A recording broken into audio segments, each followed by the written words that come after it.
Dark Knights Death Metal issue 3, Scott Snyder writing with Greg Capullo on the art. So third issue of our big event series, the Anti-Crisis, as we're dubbing it. I'm pretty solid. As we're dubbing it, like we coined that. Well, do the universal we? I don't mean we as a podcast. Sounded a lot like you did. No, universal we.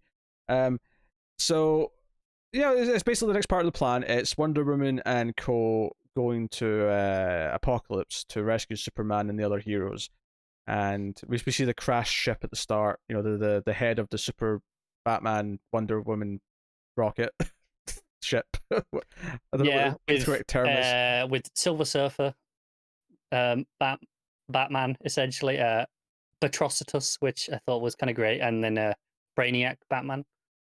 Yeah, I was going to say, like, Silver Surfer, you're in the wrong company, but I see what you're saying. You're just using No, he is Silver Surfer. Essentially, yes. Yeah, I mean, he is. It's just Batman.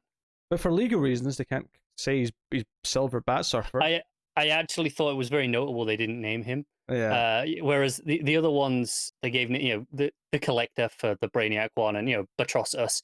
The Silver Surfer one, we're not even touching that. Not going near it. Legally, there's a lot of issues there. So you have Wonder Woman, Batman, and Harley, riding in with Swamp Thing as well. There's basically just a head right now. He's a shield right now for Wonder Woman. He's a mallet later for Harley. And so Batside, is that what they called him? I think so. Yes. Batside is, torturing Superman. He's got this big device where Superman's on this exercise bike where eventually all the kryptonite, like glass that's beaming all this different light at him, is going to break down. And once he does break down, all the anti-life equation is going to infect him, and he'll become a super scythe. That makes any sense.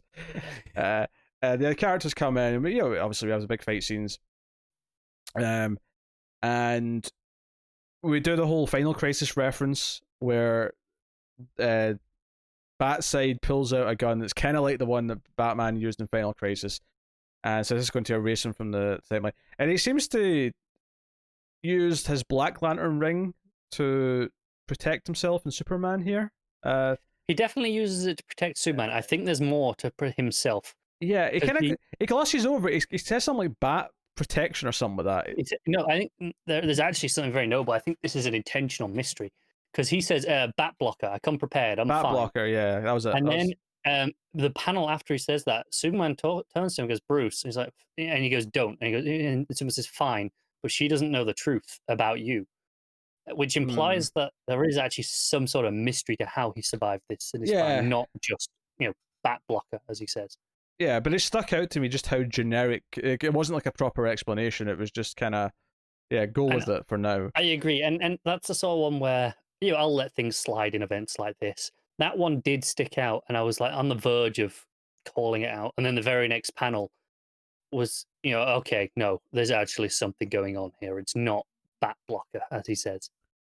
Yeah, Lobo is in the fifth dimension, killing imps as far as I can see. Come back to that later. Robin King shows up in the Crypt of Heroes, where Wally and the other, Jay's there, Wildcat's there, GSA.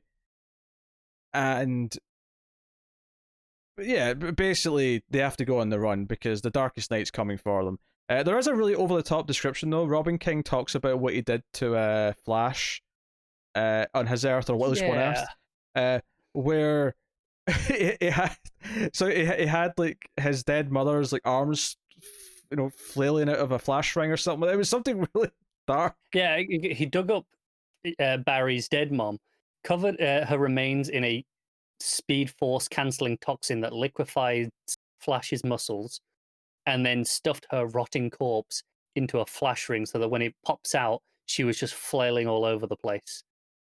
It was particularly intense. Dark, yeah. Basically, the Flashes go on the run.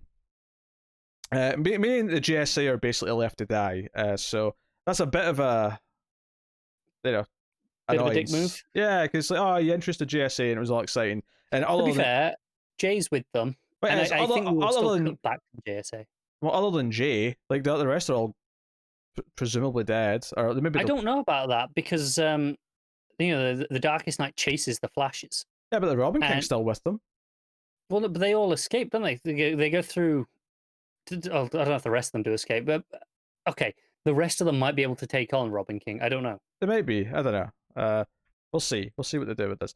Um, so yeah, he's chasing them through what's left of the Speed Force, and they're like they're barely keeping ahead. They keep running, but the Speed Force is weakening. Yeah, So I love the visuals on the bottom panel there. it just kind of ends with him still in pursuit. He's like, hey, the second you slow down just a smidge, I'm going to be there.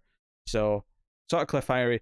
Back in Apocalypse, Superman rips open basically the cell where all the other heroes are. So Nightwing's in there, all the Green Lanterns, well, Not Simon. all the Earth Green Lanterns except Simon, but the rest of them are there. Batgirl, notably in her Burnside outfit, which I thought was Yeah, a bit that stood weird. out to me as well. Yeah, I noticed that. a bit odd. Supergirl's in there. Booster. Oh, sorry, not Booster. That's Animal Man. I mean, Booster's there too. Booster's behind him as well. You got Blue Beetle in there as well. Steel, Firestorm, Black Lightning. I'm Yeah, not sure who that is at the very back left behind Green Arrow and Canary. behind Green Arrow and Canary. Where's Green Arrow and Canary? Just very back left. Mr. Terrific. No, Mr. Terrific's over on the right next to the Green Lanterns. Another Terrific. I mean, fine. Well, I'll it's just, take it. it's the white, the white, red, and black. I don't know. It's the Terrific's colors. So one of them. No, I agree. I thought that as well at first, and then I saw Terrific over on the other side. Where's Linya? She's not elsewhere. Maybe her. Could be. Yeah. I don't know. So basically, what explains the plan. That some of them are going to have to go and destroy these human antennas. That is where Perpetua sucks in all over the crisis energy from the dark multiverses. These are primed for one shots. Yes, enjoy all the one shots you can get. So basically explains the plan, but essentially they're also here for the most powerful being that's going to help them. Obviously, Wally West is a big part of that, but then we have the return of Starro, Jarro. Yes, I should use his proper name. Who's doing hard time with the black and white stripes on. He's hitting rocks with a hammer. He's the proper prison time Jarro, and then Batman comes in and they reconnect, and it's I don't know. Jarro just go like dad from the close up on the eye is like, I don't know. It was fantastic. It landed. So basically, everyone agrees to what the rules are on the team. Jarro's going to cyclically block Wonder Woman's team from being detected from going into one of the dark multiverse worlds to essentially have their anti-crisis, and the rest are going to deal with taking down the antennas, and they all have a nice big high five moment.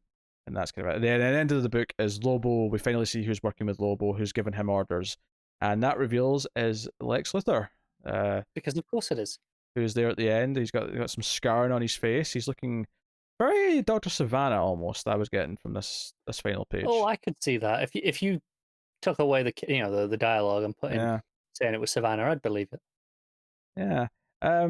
Solid issue. I thought like I enjoy all the building for the plan. It's definitely not as exciting as an issue as the others. That's certainly not the first one. Mainly because it's mostly about just getting everyone in place and sort of saying, hey, this is what the plan is, this is what we're all going to do. That said, I do kind of appreciate that it is kind of simple. At least issues 2 and 3 have felt very simple. And I think one of the things that bogged down the first Metal a little bit was just how complex and insane it was trying to be constantly. I think setting up a relatively simple plan here with all the teams is actually quite a good thing for the book overall. It makes for an issue that's not like a knockout of the park. It's just a fun, solid one. But no, I get it. I'm a little concerned about next month because it's one shots month. It's not issue 4. I'm concerned about how integral those feel, though. Like they feel like they should have been, issues 4 and 5 almost, because the next 2 one shots we have next month are Trinity Crisis, which is Batman, Superman, and Wonder Woman launching their attack, and also The other one is Speed Metal, which is it mentions Wally West with his powers are a target, but he's got the fastest backup alive. I'm like, okay, so we're very much directly continuing both the major plot threads from this issue in See, the one you shot. you say that worries you. That makes me say, great. It means next one doesn't feel No, redundant. okay, it makes those issues feel more important, and that's good. But I hate that they are in other issues. They should be the main story, and I feel like that's a real problem. I mean, we'll see to what extent. Like, is it the sort of thing when they do the collections later that those two are in the main collection with the main issues, and the rest are all just in like a sort of compendium, like side cut, hardcover, or did it get put with the side stuff, implying that they can be skipped potentially? I If don't know, like the way where we are in the story and reading what those issues actually are. The only reason it seems to me that they're not the next issues is whoever's writing and drawing them. But it feels like they should be the next issues, I mean, we'll at see. least from where they've left off. We'll even know that for sure when we read the issues next month. We'll know that's for sure when we read issue 4, the Yeah, month after. So, I don't know. I don't care, basically. it's ultimately, I don't give a shit. What do you want from me? If anything, I'm happy about this because it means that these one shots next month don't just feel like they're fill-ins for a month. yeah, but it really hurts when I could have done with say, okay, one shots. These are $6, $8, whatever they are. Like, I could skip some of these. Save some money, and I'm like, okay, no, these are. It's actually instead of having one issue of Metal next month, I've got two. Is kind of the way it feels. You could skip the Robin King one. That's the Riley Osmo one in a couple months. Oh, I was gonna skip that anyway. I don't know when that is, but I wasn't gonna read that. No, I'm okay in the sense that I mean, I can actually be excited about them. They're important and not just here's some fluffy one shots to try and sell to more people.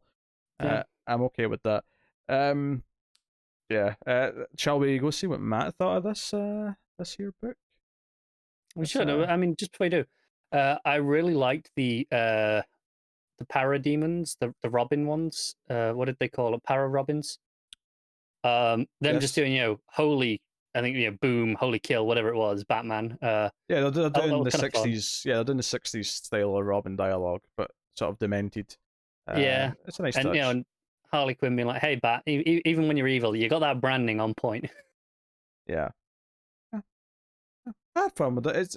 It's kind of it's a middle issue, but it wasn't like a bad Snyder middle issue with tons of exposition. It was actually kind of a nice, easy to follow, building up the story beats. I'm looking forward to kind of the. I appreciate that this book so far is that the issue 1 kind of ultimately revealed what they had to do in terms of a big plan. We have to do an anti-crisis, and then issue 2 explained it a bit more and sort of put the first parts in motion to like gathering the team. I like how simple it's been ultimately because I think the first Metal suffered from being too wacky and all over the place, and well, even though I enjoyed a lot of it, so I'm okay with that. Let's see what Matt said about the book here. Matt did send any thoughts for each of the books since he's missing this week. Death Metal, pretty good advancement for the story. Robin King is kind of lame. I don't know, his story about what he did to Flash's mum might have been my favourite thing in the whole book. I liked how pompous he was. Yeah, I don't know. I liked how ridiculously dark he was, so I don't know if I agree with that. I don't like how it feels that the GSA was used for a cheap pop. Well, I kind of said that. Love the Superman on Apocalypse scenes. I don't know who's more insufferable, the Darkest Night or Batseed. I also feel like Capullo has been a bit more loose with the art and his style. Sometimes it reminds me of Mankey Gleason and the grislier parts. And Matt gave it an 8 out of 10, which I guess will lead to Connor's rating. I'm going to give it an 8.5. I think I had a bit more fun with it, maybe. That's fair. I will probably agree with Matt's score and give it 8 out of 10. I think it's pretty solid. Actually, I appreciate the simplicity of it. Maybe some of the maybe the Lobo Luthor stuff felt like it was kind of tacked into this issue. And maybe there's no place else to put it. Maybe you have to have that reveal now for what's coming next. But maybe it's just because we need to have a big reveal, so we'll put the Luthor reveal at the end of this one. But otherwise, it's just kind of tacked on.